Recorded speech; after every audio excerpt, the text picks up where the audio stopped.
انا ጥያቄ ነበረኝ። እሺ ጥያቄ ምንድነው? ጥያቄ በአንተ አስተሳሰብ ያኔ ከሙስሊም ውጪ ገነት የሚገባ የለም ብለህ ታምናለህ አይደል? አዎ። እሺ እኔ ክርስቲያን ነኝ። ያኔ ምንም ኃጢያት አልሰራውም እንዴት ሲኦል ልገባ እችላለሁ? ስንት ዓመት ነው ልጅ? መልስልኝ ጥያቄውና ደግሞ ሌላ ጥያቄ አለኝ። ነብዩ መሐመድ እንደማንኛውም ሰው መካ መዲና ተወልደው ወደ ነብይነት የተቀየሩበትን በደንብ እንድታስረዳ ይፈልጋል። እሺ ደግሞ ነብዩ መሐመድ ከሰሩት ተአምር ልትነግረኝ ትችላለህ? በትንሹ እነግርሃለሁ። አብሽር። የነብዩ መሐመድ ሰለላሁ ዐለይሂ ወሰለም ተአምራቶች በጥቂቱ ንገረኝ። ነብዩ ተአምራት ሰላም ነው፣ እንዴት ነህ? አለን አማን አለን አልሐምዱሊላህ። ደህና ነህ? ደህና ነኝ። ጥያቄ ነበረኝ። እሺ ጥያቄ ምንድነው? ጥያቄ በአንተ አስተሳሰብ ያኔ ከሙስሊም ውጪ ገነት የሚገባ የለም ብለህ ታምናለህ አይደል? አዎ።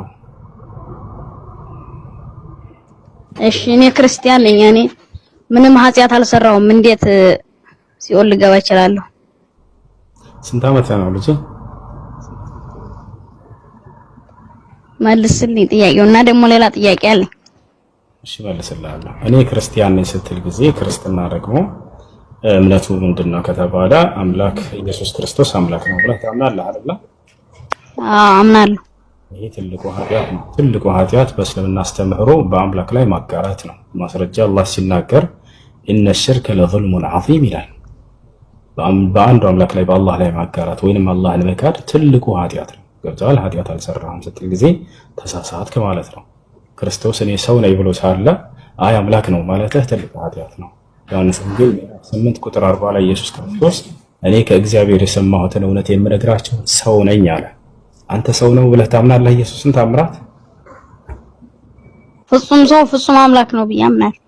ኢየሱስ ክርስቶስ ግን ይሄን አላለም። እኔ ሰው ነኝ ብሎ ተናግሯል። ጥሩ ነው እሱ። ነገር ግን እኔ አምላክ ነኝ አላለም። በፍጹም አምልኩኝም አላለም። ግን ታመልከዋለህ። ይሄ ኃጢያት ነው። ሞትን ድል አድርጎ እንደተነሳ ታውቃለህ? ሞትን ድል አድርጎ አልተነሳም። አምላኩ ነው ያስነሳው። እንደ መጽሐፍ ከሄድን እንኳን ባያስነሳው አምላኩ ምን ይሆን ነበር የሚለውን መጽሐፉ ሲነግረን በስብሶ የቀር ነበር ይለናል። እና አምላክ አይሞትም ደግሞ ይሄ ልታውቅ ይገባል። እሺ ደግሞ ነብዩ መሐመድ ከሰሩት ተአምር ልትነግረኝ ትችላለህ? በትንሹ እነግርሃለሁ። አብሽር። የነብዩ መሐመድ ሰለላሁ ዐለይሂ ወሰለም ተአምራቶች በጥቂቱ ንገረኝ። ነብያችን ሰለላሁ ዐለይሂ ወሰለም በጣም በርካታ ተአምራቶችን አድርገዋል። ከዚያ መካከል አንደኛው ምንድነው? ጨረቃን መክፈላቸው። ነብያችን ሰለላሁ ዐለይሂ ወሰለም የመካ ሰዎች ጠየቋቸው፣ አንተ ሙሐመድ ሆይ ያ ሙሐመድ እንኩንተ ነብይን አሪና አያ፣ አንተ ሙሐመድ ሆይ እንዳው ነብይ ከሆንክ ነብያት ተአምር ሰርተህ ያሳዩ ነበርና ተአምር ሰርተህ እንድታሳየን እንሻለን አሏቸው። የመካ ሰዎች በዘመናቸው ያሉ ሰዎች فأراهم من شقاق القمر ይሄን ያዩ የአይን ምስክሮች የሆኑ ሷሃቦች ምን አሉ? ነብዩ ሰለላሁ ዐለይሂ ወሰለም የጨረቃን መከፈል አሳያቸው ይላል። ነብያችን ሰለላሁ ዐለይሂ ወሰለም ጨረቃን ከፍለው አሳያቸው ለነዚያ ሰዎች። አንደኛ እሱ ነው። ሁለተኛ ምንድነው? ቁርአን ላይ ያሳያ ቀጥልሽ እሱ ላይ ያመለክታል። አላህ በቁርአን ላይ اقتربت الساعة وانشق القمر ይላል። ጨረቃዋ ተከፈለች ያለ ይናገራል። ይሄን ያዩ የአይን ማኞች ሷሃቦች ሐዲስ ላይ ያለው ጨረቃን ከፈ አንድ የሜት አድርገው ከይቅርታ ላይ ያወራሁኝ ታርጋትው። እሺና ሐዲስ ላይ እሱን አውጥቼ ማሳያለሁ። ሌላኛው ሁለተኛ ምንድነው? ነብያችን ሰለላሁ ዐለይሂ ወሰለም ከመካ እስከ ቤተል መቅደስ ወይንም ቤተ መቅደስ ኢየሩሳሌም የሚገኘው ከዚያም በኋላ ሰባቱን ሰማያት አድርገው መሄዳቸው በአንዲት ሌሊት ቅጽበት አስቡት። ይሄንን መልአኩ ገብርኤል ነው ይዟቸው የሄደው። ከመልአኩ ገብርኤል ጋር ቀጥታ ከመካ እስከ ኢየሩሳሌም ከኢየሩሳሌም እስከ ሰባት ሰማያት ድረስ አቆራርጠው ሄደው ደርሰው ከአምላክ ጋር ንግግር አድርገው መምጣታቸው ሁለተኛው ድንቅ ተአምር ይሄ ነው። ይሄ በቁርአን ላይ ተጠቅሷል። አላህ Subhanahu Wa Ta'ala ሱረቱል ኢስራ መጀመሪያ ላይ ይገልጸዋል። ሐዲሱ ላይ ልክ እንደው ሰሂህ ሙስሊም 162 ላይ እናገኘዋለን። ሶስተኛ ሌላ ነብያችን ሰለላሁ ዐለይሂ ወሰለም ያደረጉት ተአምር ምንድነው? ሷሃቦቻቸው ከዕለታት አንድ ቀን ውዱእ የሚያደርጉበት ውሃ አጥተው አስፈልጓቸው መጡና ጠየቋቸው፣ አንተ የአላህ መልእክተኛ ሆይ ውዱእ የምናደርግበት ውሃ የለንም፣ ሶላትም ደርሶብናል፣ ከየት እናምጣሏቸው? ነብያችን ሰለላሁ ዐለይሂ ወሰለም ከጣቶቻቸው መካከል እንደዚህ ቢስሚላህ አሉና አፈለቁላቸው።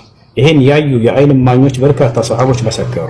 ከጣቶቻቸው መካከል ውሃ ሲፈልቅም ተመለከትን፣ እኛም በዚያ ሁላችንም ውዱ አደረግን ብለው ተናገሩ። አራተኛ ነቢያችን ሰለላሁ ዐለይሂ ወሰለም ለጥቂት ሰዎች የሚትበቃ ምግብን ጥቂት ምግብ ለብዙ ህዝብ የመባረክን ተአምር ተሰጥተው ነበር። ከዕለታት አንድ ቀን ነቢያችን ሰለላሁ ዐለይሂ ወሰለም የኸንደቅ ጦርነት ወይንም የአሕዛብ ጦርነት ጊዜ ነቢያችን ሰለላሁ ዐለይሂ ወሰለም በጣም ተርበው ነበር። ወደ 1400 የሚሆኑ 500 የሚሆኑ ሱሐቦች አሉ። እርሳቸው ተርበው ሳሉ ከሱሐቦቻቸው መካከል አንድ ሰው ተነሳና የእርሳቸውን መራብ ያየ ሱሐባ ቅርብ ቤት ነበረውና እዚያ እስኪ እንዳው ወደ ቤት ሄጄ ለነብዩ መሐመድ ሰለላሁ ዐለይሂ ወሰለም ተርበዋልና የሚበላ ምግብ ላምጣላቸው ብሎ ወደ ቤቱ ይሄዳል። እቤት ሄደና ሚስቱን ጠየቃት። ሚስቴ ሆይ የአላህ መልእክተኛ ነብዩ ሰለላሁ ዐለይሂ ወሰለም ተርበው ተመልክቻለሁ እና ይሄ ነገር አላስቻለኝም፣ እባክሽ ምግብ ካለ ስጭኝና ልውሰድላቸው አላት። ሰውየው ሚስቱ ምን አለች? ቤት ውስጥ ምንም የሚቀመስ ነገር የለም አለች። ነገር ግን ትንሽዬ ዱቄት አለች፣ እንዲሁም ትንሽዬ ግልገል አለች፣ ፍየል ትንሽዬ ግልገል ነች። እሷን እንረዳትና ስጋ ሰርተን ይህንንም ቂጣ ጋግረን እንውሰድላቸው ካልክ እሺ አለችው። ሌላ ግን ምግብ ቤት ውስጥ የለም አለች። ሰውየውም እሺ አለ። ፍየሏን አረደ፣ ስጋዋን ጠባና ብረት ድስት ላይ አስቀመጠ። ድስት ላይ ካስቀመጠ በኋላ እሷ ሴትየዋ ምን አደረገች? ሚስትየዋ ዱቄቱን አበካች እስኪቦካ ድረስ ሂድና ለነብዩ ሰለላሁ ዐለይሂ ወሰለም እንዲሁም ከእርሳቸው ጋር 3-4 ሰዎች ከእርሳቸው ጋር ጋብዛቸው ይዛሃቸውና ለሌላ ሰው እንዳትናገር ምግቡ አይበቃምና ለብዙ ህዝብ አደራ በሚስጥር ለእርሳቸው በጆሮአቸው ብቻ ነገር ብላ አዘዘችው። ሰውየውም ሄደ ነብዩ ሰለላሁ ዐለይሂ ወሰለም ጋር ፈሰረሁ ይላል ሐዲሱ ላይ ነሰጠራቸውም ይላል። በሚስጥር ነገራቸው ማለት ነው። ቀስ ብለው አንተ የአላህ መልእክተኛ ስለተራቡ አይቻልኩም ወደ ቤት ሂጂ እንዲች አይነት እንደው ለ4 ሰዎች የምትበቃ ጥቂት ምግብ አዘጋጅቻለሁኝ ከእርሱ ጋር 4 ሰዎች ይምጡና ይብላሉ። ነቢያችን ሰለላሁ ዐለይሂ ወሰለም በዚህ ጊዜ ያ ቀውም አሉ፣ ህዝቦቼ ሆይ ወንድሞቼ ሆይ አሉ፣ ወንድማችን ምግብ ጋብዞናልና ኑ ወደ ቤት እንሄድ አሏቸው። ሰውየው ደነገጠ። አንቱ የአላህ መልእክተኛ የታረደችው ትንሽዬ ግልገል ነች፣ ለጥቂት ሰው እንጂ አትበቃም ለ4 ሰው ለ5 ሰው እና ይህን ሰው እኮ አታበላም ብሎ ነገራቸው። ነብዩ ሰለላሁ ዐለይሂ ወሰለም ምን አሉ? ሂድና አሁን የማዘህን ብቻ አድርግ አንተ አሉት። ሂድና ቤት ነብዩ መሐመድ መተው እስኪባርኩት ድረስ ምግቡን እንዳታወጪ ድስቱን ብለውሻል። ልክ እንዲሁ እርሳቸው መተው ነብዩ መሐመድ መተው እስኪባርኩት ድረስ ዱቄቱን እንዳትጋግሪ ወይንም የተቦካውን እንዳትጋግሪ ብለውሻል ብለህ እዘዝ አሉት። ሰውየው ተመለሰ ወደ ቤቱ። ገብታችኋል አይደል? ወደ ቤት ተመለሰ። ከዚያ በኋላ ነብያችን ሰለላሁ ዐለይሂ ወሰለም ከሷሐቦቻቸው ጋር ወደ 1400 እና 500 ህዝቦች ቢሆኑ ሄዱ። ከዛ ሄደና ሰውየው ምን አላት ለሚስቱ? ነብዩ መሐመድ ሰለላሁ ዐለይሂ ወሰለም ከህዝቦቻቸው ጋር ከ1500 ህዝብ ጋር እየመጡ ነው አላት። ደነገጠች ሚስትየዋ። በሚስጥር ንገራቸው አላልኩም ነበርን አለች። ያልሽኝን አድርጌ ነበር እኔም አለ ሰውየው። ግን እርሳቸው እንዲህ በቃ አድርጌ ብለዋል፣ የሚሆነውን እናያለን አለ። ወደ ነቢያችን ሰለላሁ ዐለይሂ ወሰለም መጡ። የአይን እማኝ የሆነ ሷሐባ ራሱ ሰውየው ሲናገር ምን አለ? ይሄን ተአምር ያየ የተቋደሰ የበላ አካል ነው እየመሰከረ ያለው። ያ ጀማዓ ከሩቅ የሆነ ታሪክ ሰምቶ አይደለም፣ እዛው ያየው አካል ራሱ ሲናገር ምን አለ? ድስቱንም ሰጠኋቸው አለ። ወዲያው ያዙና ዱዓ አደረጉ፣ ጸሎት አደረጉ፣ ባረኩትም አለ። ልክ እንዲሁ አውጥቻ ሳያቸዋለሁ ማስረጃ ምትሉ ልጆች። ልክ እንዲሁ ደግሞ ዱቄቱን ተቀበሉና ማነው የተቦካውን እርሱንም ያዙና ዱዓ አደረጉ፣ ባረኩትም። አሁን እየጋገርሽ ቂጣውን አቀብይና አሉ ነብያችን ሰለላሁ ዐለይሂ ወሰለም። እየተጋገረ ቂጣው ይሰጣቸዋል። ራሳቸው ነብያችን ሰለላሁ ዐለይሂ ወሰለም ስጋ እያነሱ በጭልፋ ያንን ቂጣ ላይ እያደረጉ ለሰሃቦቻቸው ይሰጧቸው ጀመር። ወላሂ እየባላ ነው ሰሃባ የሚናገረው። በአላህ ስም እላለሁኝ አለ የመጣነው ወደ 1400 የምንሆን ህዝቦች በልተን ጠገብን አለ። ነገር ግን ድስቱ ስንመጣ እንደነበረ ነው፣ ምንም እንኳን አልጎደለም ነበር አለ። የተቦካው ምንም አልጎደለም ማለት ያሰላም።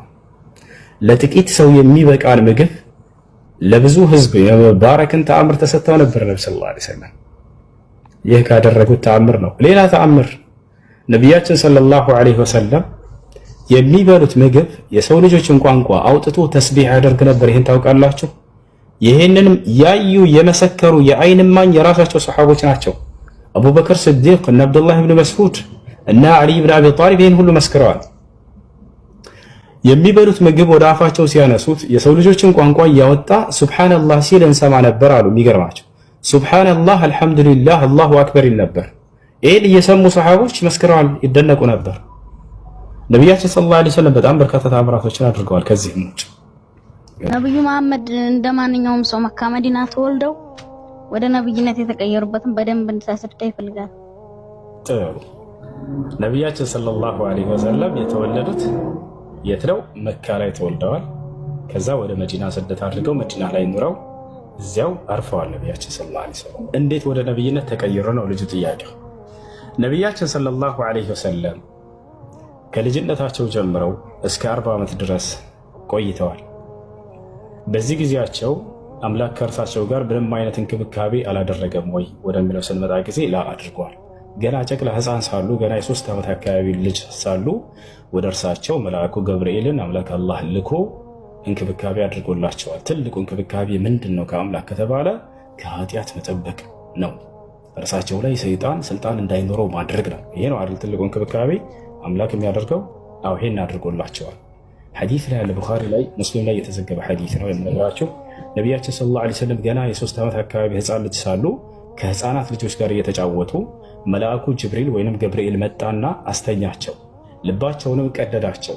ከዚያም ቀልባቸውን ከውስጥ አወጣ። ከጀነት ይዞት የመጣው የወርቅ ጥስት አለ፣ በዚያ ላይ የዘምዘም ውሃ አደረገበት። ወታቸዋል አይደል?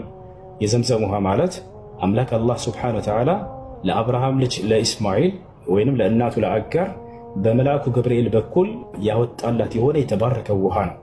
ያን ውሃ ራሱ መልአኩ ገብርኤል ያወጣው ውሃ ነው። ከዚያ በዚያ ላይ ልባቸውን አደረገና ካጠበው ካጸዳው በኋላ በእርሱ ላይ ያለውን ጥቁር የረጋች ደም የምትመስል እርሱን ከመነጨቀና በኋላ ሲወረውር ጊዜ ፈአልቃሁ ይላል ሐዲስ ላይ ወረወረው። ምን አለ? ያ ሙሐመድ هذا حظ الشيطان منك አላቸው። ሙሐመድ ሆይ ሰይጣን በአዳም ልጆች ላይ ሊኖረው የሚችለው ድርሻ ይህ ነበር፣ በአንተ ላይ ሊኖረው የሚችለው እነሆ የሰይጣን ድርሻ ከአንተ ላይ ከዚህ ጊዜ ጀምሮ ተነስቷል አላቸው። ያሰላም ገና ለአቅመ አዳም ሳይደርሱ ገና ሕፃን ልጅ ሆነው እየተጫወቱ ሳሉ ነብዩ ሰለላሁ ዐለይሂ ወሰለም ሰይጣን በእርሳቸው ላይ ስልጣን እንዳይኖረው በህይወት ዘመናቸው አምላክ አላህ ሱብሓነሁ ወተዓላ መልአኩን ገብርኤልን ጅብሪልን ልኮ ይሄንን ስራ አሰርቶላቸዋል። ወዲያውም ይሄን ካደረገ በኋላ ጅብሪል ዐለይሂ ሰላም ከዚያ በኋላ ምን አደረገ? ልባቸውን ቀልባቸውን ወደ ቦታው መለሰው፣ ልባቸውንም ሰፋ። ሄደ ጅብሪል። ከዚያ በስንት ዓመታቸው? በ40 ዓመታቸው የነብይነትን ማዕረግ ተሰጡ። አያ ነብይ የሆኑት መቼ ነው? በ40 ዓመታቸው ላይ ነው። ነብዩ ሙሐመድ ሰለላሁ ዐለይሂ ወሰለም ነብይ እንዴት ሆኑ ወደሚለው እንምጣ። ነብይነት የሚገኘው በትግል አይደለም። እኔ ለምሳሌ አምልኮ ስለሰራሁኝ አምላክ ነብይ ያደርገኛል ብዬ ትግል ስላደረግኩ ላ በዚህ አይደለም። ነብይነት የአምላክ ምርጫ ነው። አምላክ የፈለገውን ሰው ነብይ ያደርጋል፣ የፈለገውን መልአክ መልእክተኛ አድርጎ ይልካል። ማስረጃ አላህ በቁርአን ላይ ሲናገር አላሁ የስጠፊ ሚነል መላኢከቲ ረሱለን ወሚነን ናስ፣ እኔ አምላካቸው አላህ ከመላእክቶችም ከሰዎችም መልእክተኞችን ራስ ይመርጣለሁኝ። የራሱ ምርጫ ነው። ነቢያችን ሰለላሁ ዐለይሂ ወሰለም ታዲያ ልማዳቸው ምን ነበር? ከልጅነታቸው ጀምሮ ከተባለ ሰይጣን በእርሳቸው ላይ ስልጣን እንዳይኖረው ተደረገ ማለት በፍጹም የሰይጣንን ስራ ኃጢአትን አላደረጉም። ክህደትንም ሆነ ኃጢአትን በፍጹም እንዳያደርጉ ነው ሰይጣንን ስልጣንን አላህ ሱብሓነሁ ወተዓላ ከእርሳቸው ያነሳበት። በቶች አለርለ አላህ ሱብሓነሁ ወተዓላ የሰይጣንን ተንኮል ያነሳላቸው በመልአኩ ጅብሪል ዐለይሂ ሰላም ስራ አማካኝነት ቅድም በነገርኳቸው። ስለዚህ አንዱን አምላክ አላህን በብቸኝነት የሚገዙ ከኃጢአት ሁሉ የራቁ ሆነው እስከ 40 ዓመት ዘመናቸው ድረስ ይቆያሉ። ልክ 40 ዓመታቸው ሊደርስ አካባቢ ላይ ነቢያችን ሰለላሁ ዐለይሂ ወሰለም ሑቢበ ኢለይሂል ኸላ ከሰዎች ሁሉ ገንጠል ብለው ለብቻቸው ሄደው ጌታቸውን አላህን ማምለክ በጣም ወደዱ። በጣም በዚህ ነገር ላይ ተወደደ ወደ ልባቸው። ከመካ እዛው ላይ የሚገኝ ከተራራዎች መካከል በአንድ ተራራ ላይ ጀበል ኑር ተብሎ የሚጠራ የብርሃኑ ተራራ ይባላል። በዚያ ውስጥ የሒራ ዋሻ የሚባል አለ። ዋሻ ቦታ ነች። ወደዛ ሄደው ነቢያችን ሰለላሁ ዐለይሂ ወሰለም ስንቅን ይዘው በሚስታቸው ኸዲጃ ስንቅን ታዘጋጅላቸዋለች። ያንን ስንቅ ይዘው ወደዚያ ዋሻ ይሄዳሉ። ለብቻቸው ጌታቸውን አላህን ተገዝተው ያ ስንቅ እስኪያልቅ ድረስ ይቆዩና ካለቀ በኋላ ወደ ቤታቸው ይመለሳሉ። ዳግም እንደገና ስንቅን ይዘው ወደዛ ይሄዳሉ። ለበርካታ ጊዜያት በዚህ ሁኔታ ቆዩ ነቢያችን ሰለላሁ ዐለይሂ ወሰለም። ቦታቸው አለ አይደል? ልክ አላህን እየተገዙ በዚህ ሁኔታ ባሉበት ሰዓት ነው መልአኩ ገብርኤል መጥቶ እዛን የተገለጠላቸው። ፈጃአሁ መለኩል ሐቅ ወሁወ ፊ ጋሪ ሒራ ኢላል ሐዲስ ላይ የእውነትን መልአክ ወደ እርሳቸው መጣ። በሒራ ዋሻ ውስጥ ተቀምጠው አላህን እየተገዙ ሳሉ ማለት ነው። ወጣቻለር ወዲያው መልአኩ መጣና ነብይነታቸውን አበሰራቸው። መለኮታዊ ራእይ ያወረደላቸው። ኢቅራ ቢስሚ ረቢከ አለዚ ኸለቅ ኸለቀል ኢንሳነ ሚን ዐለቅ ኢቅራ ወረቡከል አክረም አለዚ ዐለመ ቢልቀለም ዐለመል ኢንሳን ማ ለም ያዕለም የሚለው የቁርአን አንቀጽ ወረደ። መልአኩ ገብርኤል አብሳሪው መልአክ ተገለጠና ያ ሙሐመድ ኢነከ ለረሱሉላሂ ሐቀን አላቸው። ሙሐመድ ሆይ በእውነት አንተ የአምላክ መልእክተኛ ተደርገህ እነሆ ተመርጠሃል ብሎ አብሳሪው መልአክ ነብይነትን ማዕረግ አበሰራቸው ማለት ነው። ይሄን ይመስላል። ከዛ ጊዜ በኋላ አላህ ሱብሓነሁ ወተዓላ በእርሳቸው ላይ ቁርአንን አወረደላቸው፣ መለኮታዊ ራእይን አወረደላቸው። በዚህ ህግና ስርዓትም ትውልድህን አላቸው። ይሄን ይመስላል።